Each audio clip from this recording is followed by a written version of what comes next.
Mga kaibigan, ating pag-uusapan, ano ba yung ibig sabihin ng mga Christian believers, no? Pag sinasabi po natin Christian believers, kailangan po tayong gumawa ng mabuti as mga Kristiyano, no? Meaning, when we say Christians, kailangan po tayo sumunod hindi sa lahat ng ginagawa ng ating Panginoong Hesukristo, kundi we Christ our doing on this earth, no? Dapat yung gagawin natin ay makatauhan, no? Meaning makadiyos po at makatao ang ating ginagawa sa ating paligid at sa ating sarili. Huwag tayong mangluloko ng tao na gagamitin po natin ang salita ng Diyos upang tayo po ay makapagdala ng maraming tao or makapag-ani ng maraming taong mapapaniwala natin sa mga masama nating binibigkas or masama nating sinasabi. Na ito po ay sukwahi or labag doon sa kautusan ng ating Panginoong Diyos na nasa Biblia. Kasi itong mga taong to, yung mga kulto na mga tao, when we say kulto, that is Pilipino, no? Mga kulto na mga pagtuo, mga kaibigan. So, pag sinasabi natin ganyan, those are the people who are kanang maayo kay na sila, meaning well-educated kay na sila. That's why, taas kay na sila o gitawag na to educational manner sa kanilang kinabuhi. So, mauna sila nga makapagpangilan, makapagdala ng maraming tao sa kanilang samahan. No? Katulad na lang ng Socorro, no? Maraming nangyayaring testimony na mga masasama na nangyayari doon sa loob sa kanila sa kapihan, doon sa bundok. So, pag ganyan po, pag mayroong sinasabi ang isang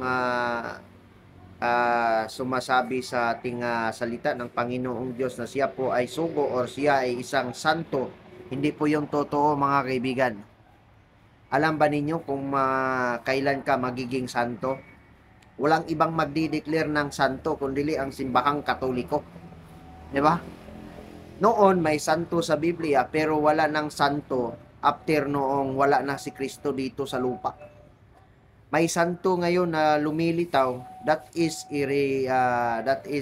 considered by the Catholic Church, no? Alam ba ninyo kung paano 'yan gagawin? Maraming proseso po 'yun, no? Kailan ka magiging santo, no? Walang ibang magdi-declare na magiging santo ang isang tao kundi ang simbahang Katoliko. The one who dominates the whole world, no? Yan po, mga kaibigan. At alam ba natin na ang tao po ay nahahati po tayo sa tatlo? No? Yung unang tao, mga kaibigan, aalamin ninyo ha, ang unang tao, mga kaibigan, ay walang ama at walang ina. Pero may tao ha, ang mundo. Kung if you believe by the Bible, di ba si Adan ang unang tao? Mayroong tao pero walang ama at ina, walay kagikan. Ikaduhang tao, mga kaibigan, na ay kagikan pero walay inahan. So may pinanggalingan pero walay inahan. Di ba? Wala siya inahan. Kung makikita ninyo, wala siya inahan. Ang babae, ikaduhang tao. Di ba? Wala siya inahan, wala siya amahan. Pero naa siya kagikan. Si Iba. Ang pangatlong tao, mga kaibigan, mayroon ng ama at ina. Tayo na. Di ba? Yan ho ang the category of the people. Kung paano siya ginagawa ng Diyos. Di ba? Yan, ikaw, tao ka lang, magsasabi ka na ikaw yung sa Diyos. Walang ganun, mga kaibigan. After na nawawala na si Jesucristo sa lupa, wala nang sinumang taong sinasabihan. Ang sinasabi ni Kristo, ako ay iyong hahanapin at kayo naman ay mangangamatay. Mamamatay tayo. Yan po ang sabi ng Biblia.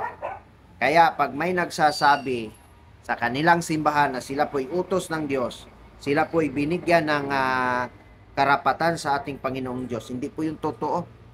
Pag sinasabi na sila po ay Santo Niño, mga etc. Kasi pinabulaanan doon sa ating banal na salita, nalilitaw ang mga itim or mga bulaang propeta. Kanya pong sinasabi doon sa Biblia. Lilitaw ang daming mga bulaang, mga bulag na mga propeta. Considered as bulag na sila. Mga salbahis na tao. No? Yan po mga kaibigan, mag-iingat tayo sa ating pinapasukan na samahan. Marami ngayon, naglilitawan na. Kaya malapit na pong dadating ang paghusga or the judgment of this earth. Hindi babalik ang Diyos dito. Kasi dito na siya galing, dito na galing si Jesucristo. But the judgment will come. Kung ano po yung ginagawa mo, yan po ang judgment. Diba? So, yan po. Darating po yun. Walang ibang matatapos sa mundo, ang tao. Hindi ang mundo. Hindi po magugunaw ang mundo, hindi dili ni siya matunaw. Pero ang mga wala diri sa kalibutan, kitang mga tao. That's why as you're doing and be good to your doing, mga kaibigan, sa mundong ito. Hindi ibig sabihin mayaman ka, nasa mataas ka na posisyon, you are the higher from others. Hindi po yan totoo. Hindi po yun na pinahintulutan ng Panginoon.